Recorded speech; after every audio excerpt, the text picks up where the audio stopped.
Santiago, Chile. Pope Francis has accused abuse victims in Chile of slandering a bishop who they say protected a pedophile priest, upending his efforts to rehabilitate the Catholic Church's reputation while visiting South America.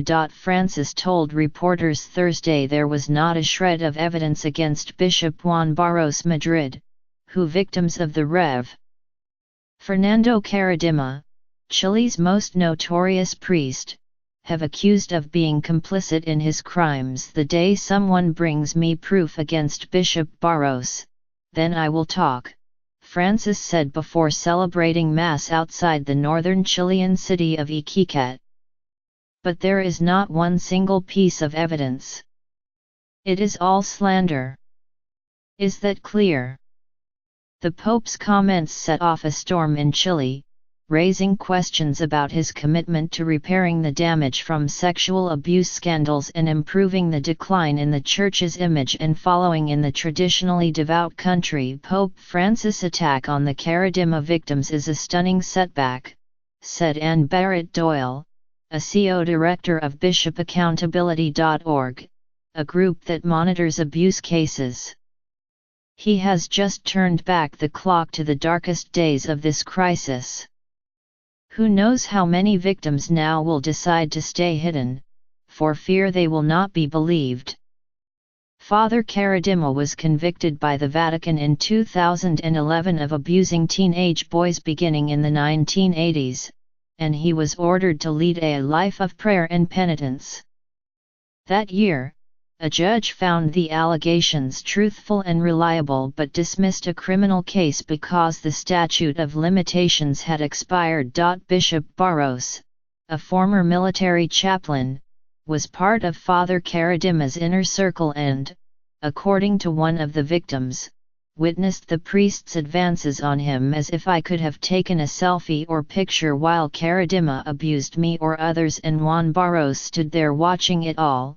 One of Father Caradima's victims, Juan Carlos Cruz, wrote on Twitter. Despite the allegations against Father Barros, Francis appointed him Bishop of Osorno, in southern Chile, in 2015. Dozens of priests and legislators said they opposed the move. The Pope told a group of tourists visiting Vatican City in 2015 that people in Osorno who protested the appointment were dumb. The Osorno community is suffering because it's dumb, he said, according to video recorded by one of the tourists.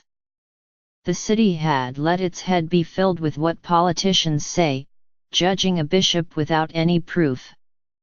This week, lay and religious groups from Osorno and Santiago, the capital, protested throughout the Pope's visit and called for action against the bishop. But Bishop Barros has continued to enjoy the support of the Vatican, and there was no public indication that Francis was reconsidering his position. Bishop Barros participated in the Pope's ceremonies in Santiago, Iquique, and the southern city of Temuco. In Iquique, Bishop Barros told reporters that Francis had offered him words of support and affection. The Associated Press reported this week that Francis had acknowledged the furor over the legacy of Father Caradima in a 2015 letter to the Chilean Bishops' Conference.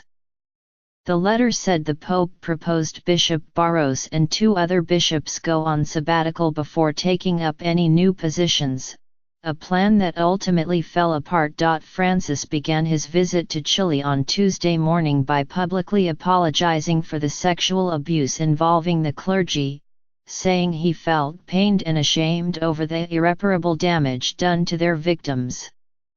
But he refused to meet with victims of Father Caradima. What the Pope has done today is offensive and painful, and not only against us, but against everyone seeking to end the abuses, James Hamilton, one of the victims, said during a news conference Thursday. The Archbishop of Santiago, Francisco Javier Errázuriz, who has been harshly criticized by Father Caradima's victims for failing to protect them or investigate their accusations at the time, said the controversy over Bishop Barros was an invention.